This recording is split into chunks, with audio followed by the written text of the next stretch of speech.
Welcome back to College Football Addiction. I've got Blake Ruffino, AYS Sports, and the Ruffino and Joe Show on to talk with us. Appreciate BetUS for their support. Talk about them in a minute. But Blake, how you doing, man? It just dawned on me that I had a $2 super chat last night or yesterday from Dude, College Football Addiction about talking about MLB, and then dude. it just for whatever reason dawned on me that it was you. You sent Yeah. us a $2 super chat, so now I'm here to work off. That debt. I'm here to work off Well, my $2 super chat. you got to work off about like 80 cents after YouTube gets their Oh, cut. that's So fair. That's fair. I I mean, know how that works. I'll People give him think we're this. getting rich off YouTube, and that ain't really the case. Well, I'll give him this, man. So I didn't learn this until 2-3 years ago when I was actually making money off of YouTube. You know, they tax you. They already pre-tax you before Yeah. you get the money. And I'm like, I'm stressing out that whatever. And then my CPA was like, no, man, they already tax you. I'm like, heck yeah. All right, YouTube. All right. Even though you're taking all my money, it's okay, I guess. LSU dominated Arkansas in a game that was probably never really in doubt. If they didn't settle for a couple of first half field goals, it certainly Yeah. wouldn't even have been a question at halftime. But then they pulled away late, like you probably expected based on the way the game was going. Now 6-1, 3-0 in conference. They control their own destiny to get to Atlanta. All those things that we talked about and the playoff ultimately. Yep. But just real, I don't want to spend a ton of time on this, but big picture thoughts after the Arkansas game.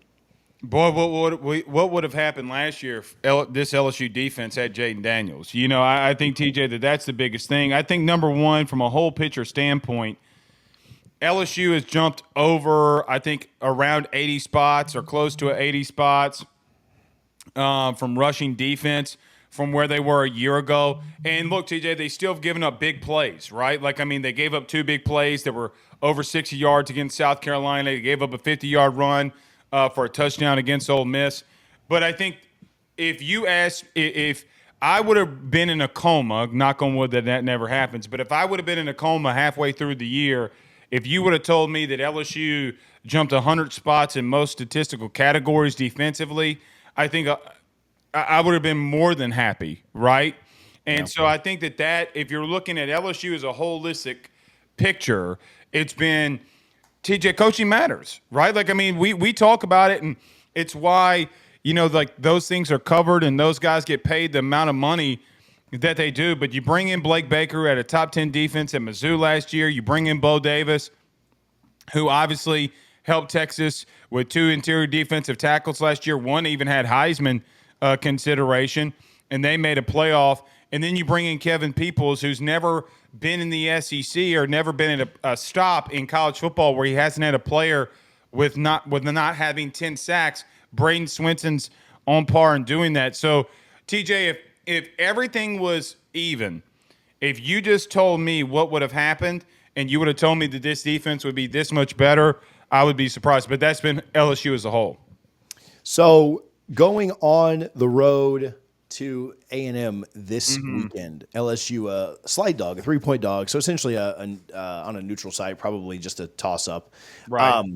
How much do you think? And I mentioned this to somebody last week about Kirby, and I don't think it's quite the same thing because it just different stratospheres of where they've been the last few years in Athens. But I think Kirby very much likes that underdog role. I think that was the scariest thing in college football last week. And I said that it's easy to say that now. I did say that pregame that Kirby as an underdog is incredibly scary. But I also feel like that's a little bit of Brian Kelly's MO too. I again, not comparing the two, right? Like I'll walk it back a little bit, but I think that BK kind of likes playing up that underdog role as well.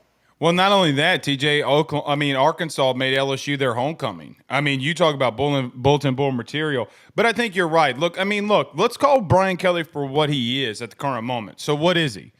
He's a walking 10-win head coach. You can say whatever you want about him. TJ, he's going on what could be, if he continues this stretch, his 9th straight season of 10 wins. That's insane. Yeah. He's gonna have 90 wins plus in 9 seasons. That's incredible. But I agree with you that and this has just been an LSU thing too, not just BK, but I will get right back to chatting with Blake about LSU and A&M and their matchup this weekend. But first, I do want to give some love to our friends over at BetUS. BetUS has a great deal going on right now. They've upped the game for you. You can use the code YouTube150. That's YouTube150 to get a 150% sign-up bonus on your first deposit. Your next 2 deposits are at 125% bonus. They're not a one-hit wonder giving you just one bonus. They're giving you 3, and all of that, the 150 and then the 225s up to $2,000. Aggies fans, LSU fans, right now, this is a 3-point spread over on BetUS. Go bet it right now. Put your money in, lock your wagers in right now using our code YouTube150 over at betus.com. When LSU's been the underdog, dude, they've performed. And you know, you talk to most national hosts from last week, a lot of them picked Arkansas, thinking that they'd have a letdown after an emotional win. But I mean, look, you were the underdog against Ole Miss. You were, from a national media, not point spread necessarily, but from a national media perspective, you were an underdog going into that game against Arkansas. People thought you'd have a letdown. And, man, let's just call it what it is. When the going's gotten tough this year for LSU, outside of USC, when they had so much to replace in that opening game, you know more than most, they have delivered, man. I mean, look, Blake Baker and this defense has not allowed 10 points scored in the second half against anybody. TJ, they have allowed 9 points in the second half against their last 2 opponents. That's insane, dude. Like, I don't give 2 Rudy Poos who it is. Now, think about this. TJ, there's no team in the country that has faced 2 top 10 total offenses than LSU this year. They faced off against Arkansas, who was number 8 going into the game last week, and then number 2 Ole Miss. And they shut them out and blanked them in the second half. And I think that in and of itself, I think BK feels in. And I say all that to say this: I think in that underdog role, he feels more comfortable in having complimentary football. Yeah. Right? He knows how to coach the game inside the game. When things get outside of his control, when Jane Daniels just goes off and your defense is really shitty. Sorry if I can't say that word, but that's where he can't control what he can control. And I think he's been able to get to this team. And look, TJ, you got a lot of pride, man. I mean, you got a lot of dudes on this team that have heard the national narrative or just the narrative in general that they're not a good football team. And I think that there's something to be said, like even with NIL in the portal, that there's something to be said about, hey, man, that secondary was talked about, criticized. Man, they shut 2 teams down who had pretty prominent passing attacks the last 2 weeks. Taylor Green, who, by the way, carved up Tennessee in the second half before he got hurt. Dude couldn't get anything going. Same with Jackson Dart. So I think it comes down to a part where I think that everybody is waiting for the shoe to drop, pun intended, for LSU, okay? But it hasn't yet necessarily. Not on the win-loss column. Now, does it happen this week? You know, does everybody come back and say, oh, okay, well, LSU's back to reality, and here comes A&M? Like, does that happen? But see, TJ, here's the thing. Now, in our power rankings, or my power rankings, I had Arkansas at 23 ranked, and then Ole Miss in the top 5 last week. Now I look at this situation. This is going to be the 3rd straight ranked opponent, whether it's power rankings or ratings, however you want to do it, that they faced. You haven't been able to really look forward to Bama, right? Yeah. Like, the LSU problem has been, like, you go up against Arkansas, then you have a bye week, and then you have Alabama. Oh, if you don't beat Bama, you're not in the playoff. I feel like they play freer, if that makes sense. Like, they're more locked in because they know, like, hey, man, it's a tough game, tough opponent. We got to go in there and locked in, and it's benefited them. Last thing I'll say on this, if I talked about this 3 weeks ago, TJ. If LSU, coming out of a bye, goes 3-0 in this stretch, I called it the meat and potatoes of this stretch for LSU. Boy, does everything start looking up after that. I mean, you play Florida, you play Oklahoma in the back end of November. All right, now. So now you're starting to build that momentum. And Brian Kelly mentioned this, but the players mentioned this a little bit in the postgame after Arkansas. Don't give us hope. Don't give us momentum, because now they see the light at the end of that tunnel. And I think that something is starting to click in certain areas. The biggest question is, can they maintain that success? I know that's coach speak, but TJ, the reason Saban and those guys say that kind of stuff is because it matters. So I think if they can maintain what they've been doing the last 2 weeks in certain areas, they're going to be a tough team to beat. Both A&M and LSU on pretty similar paths this year. Lose your first game out of conference and then just never lose again. But obviously, Yep. somebody will this weekend. I tend to think the game means a little more for LSU just because, year three, you probably have a little more grace if you're Elko. Although people fans in the SEC don't necessarily, we'll just temper expectations because it's year one. Like, not really, but a little bit, right? Like, I think LSU's probably more desperate's not the right word, but more desperate for a win. Now, again, you mentioned I Bama. agree. You obviously get the chance to rebound pretty quickly if this one doesn't go your way, and that game will be at home. And I think if you asked LSU fans if you can only win one, they'd probably pick the next one anyway. But I do think this game means a little more for LSU. Yeah, and just to your point, and look, there's a lot of people in this business that you and I respect that do what we do. I mean, A&M, for what it's worth, TJ, we talked about this last week. If you look at their schedule, man, if they can get past LSU with a win, man, they're I mean, there's not necessarily a look like they could win out here before they get to Texas. And I think that where LSU is desperate in the sense of like, hey, man, it's crunch time. A lot of people got to make a lot of, who are you? And I agree with that. But, man, when I look at A&M, brother, if they can get past this weekend, and look, there's a lot of things they do that would scare the bejesus out of me, and that does scare the bejesus out of me. But looking at them, man, even in a loss, they can continue to go down the stretch, and then that Texas game becomes honestly a playoff eliminator or who gets in, who gets out in some scenarios. So I think when I look at A&M, I understand and I agree that LSU may be a little bit desperate, year three, Brian Kelly, et cetera, and Elko will have more grace without a doubt.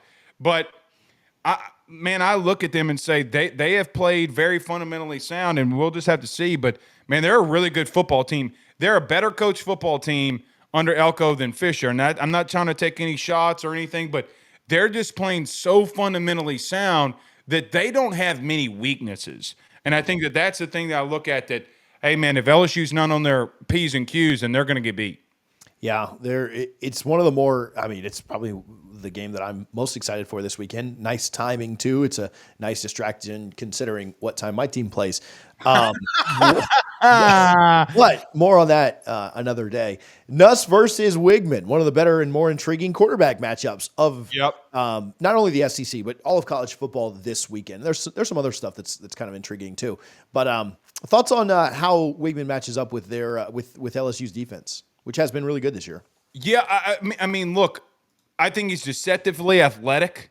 The way that he moves inside the pocket is really good. He gets down to his check downs. He'll get to 2 or 3 reads, and then he's going to dump it off.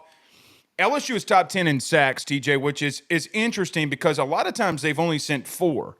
And when they've done that and been able to get home, the secondary that has been leaky, it's been able to be a little bit more effective. Here's the thing when I look at both of Garrett and when I look at Wigman, both of them in more premier SEC games, and I know that Wigman didn't turn the ball over against Mizzou. They've been a little careless with the football, the both of them.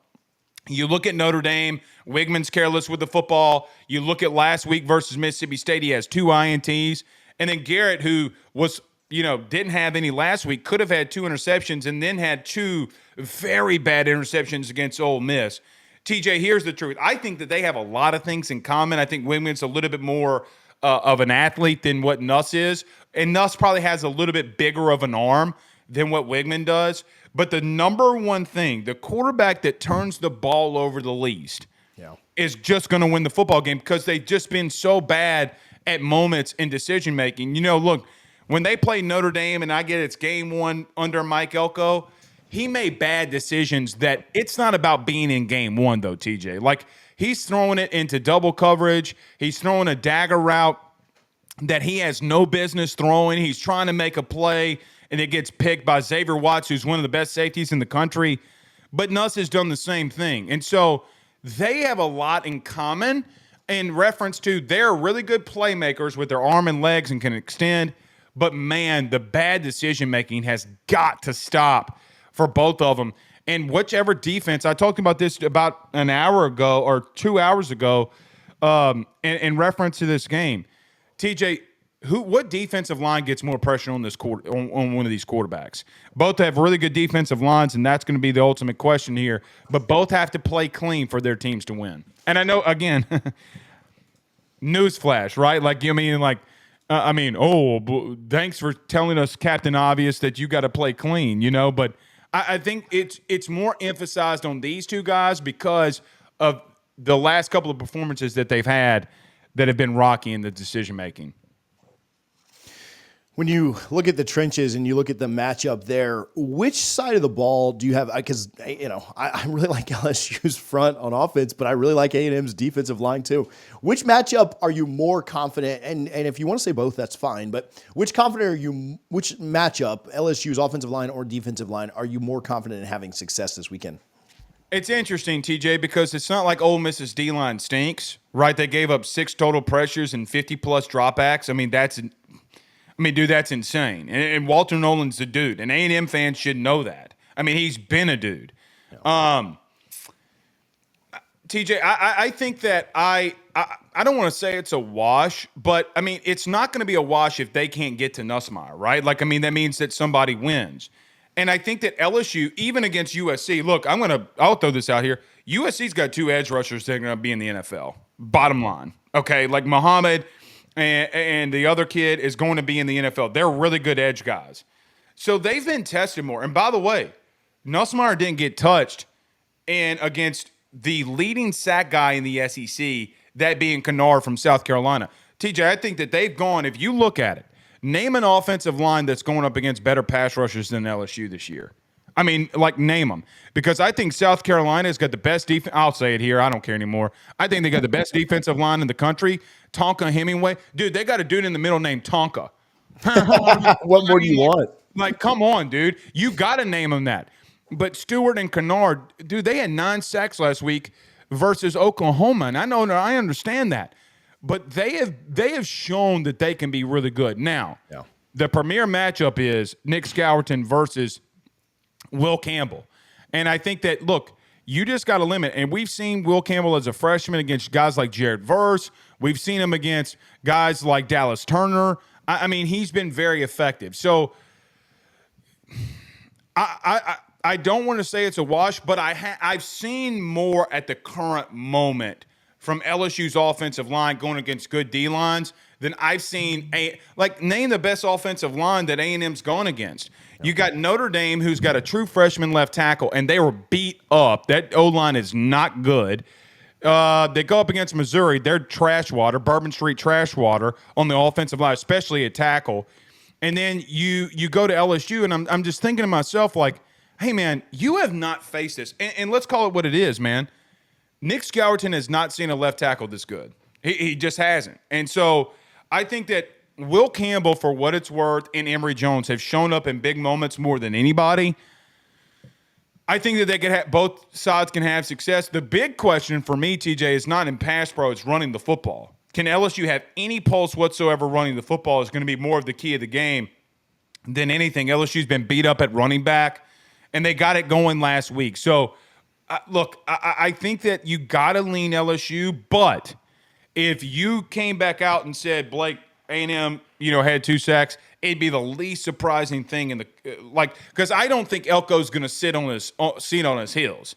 Everybody sit on their heels against LSU this year, and when they've blitzed Nuss, to his credit, he's made them pay, man. Very bad. Ask Pete Golding that a couple of weeks ago. So a chess match inside of a chess match. They've just been so good. And last thing on this, they've been so good in communication.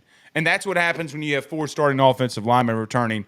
They have not had massive lapses in communication on what they need to do in pass pickups either. What we talked about earlier is, man, if you can find out now, if you win both of them, then you're probably booking some hotels in Atlanta. But if you can just find a way to split these, honestly, and I know that's pretty defeatist, and I know that's, but it's hard to win. It's hard to win in the SEC. It's hard to win in the SEC on the road. It's hard to beat Alabama, even with their struggles this year. So I do think though, like, man, if LSU has it set up so well, to have a lot of success. Then obviously you can't stumble down the stretch, but I think that a loss to any of the last three teams in Vandy, Florida, and Oklahoma would be pretty surprising, pretty upsetting, pretty mind blowing at this point. We'll see kind of what things look like later, but man, it sets up really, really well for them. Do you have first, where can people listen to you? Where can they follow you? Where can they get more of your work? And then how do you think this thing goes down? It is really early. It is a Monday, but how do you think it goes down after you tell people where they'll follow you? Yeah, Ruffino and Joe show, we talk, and like you, TJ, we talk, me and my co-host Joe, we just two Italians that like college football that yell at each other for a religious amount. And look, we don't agree on a lot, but when we do, it's pretty scary. Like, you better be in trouble. Like when we picked Georgia to beat Texas this week. But Ruffino and Joe show, AYS Sports. TJ, you're right. On a Monday, listen, I don't have a pick as of right now, but what I tell you is flip a coin. And if you said Blake A&M's winning, sounds good. Like I could see it. Like, and look, TJ, LSU has not won since the whole Tom Herman LSU debacle and Kyle Field. Tom Herman going to be the next LSU head coach. Mm-hmm. Then he goes to Texas and all that kind of stuff. It's a tough place to play, man. And you look, we people make fun in college football of A&M. It's a cult. It's weird, and all of that can be true. But the bottom line remains: when that ball's kicked off, that doesn't matter anymore because it's loud. TJ, there are 3 times that I've been to SEC games, and that I thought, like, I'm driving home and I got to go 3 hours before my ears start working again. Number 1, LSU, clearly, okay, because, yeah. 2 has been when I went to Gainesville when Tebow and LSU faced off. That place was absolutely insane. But the other one, TJ, has been Kyle Field. Like, dude, that place is insane when it comes to just being overall loud. It's a tough road environment. And I'm not trying to cop out on this. I could literally see this coming down to whichever team's lining up for a field goal at the end of the game wins it. Like, that's where I have it.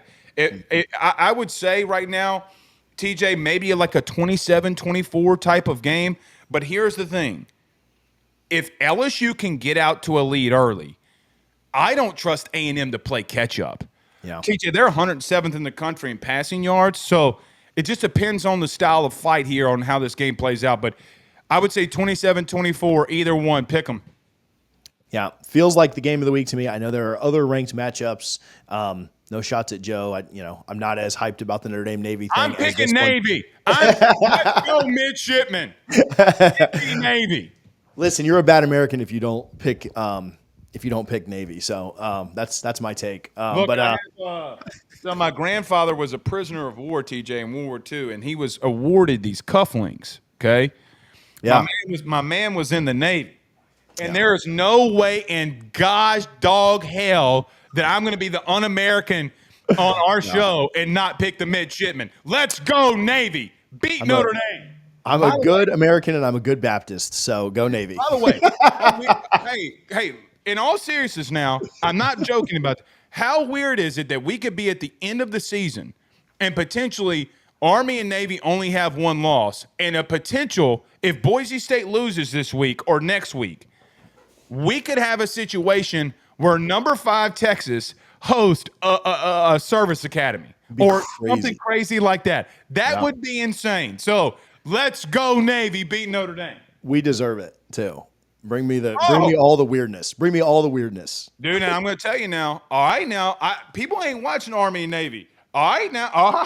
Okay. Y'all going to go ahead and play around with them. All right. I'm joking. All right, now. They're going to bust you in the mouth if you're not careful. I love it. Blake, I appreciate you for hanging out, man. Go check out Ruffino Joe. I really do love it. Like, we try and get, I will say, we try and give everybody love that comes on and let them, tell people where they can follow all that stuff. I tune in. I tune in to Ruffino and Joe. You'll see me in the comments from time to time. Usually I catch it on Twitter because it's a little easier. But yeah, go go check them out. They really do a great job. I really enjoy it, and so thank you for Thanks, hanging out, man. Blake. We love what you do too, bro. You know that. Yeah, appreciate you, man. Appreciate Bet US again for their support, man. I will talk to you guys soon on College Football Addiction.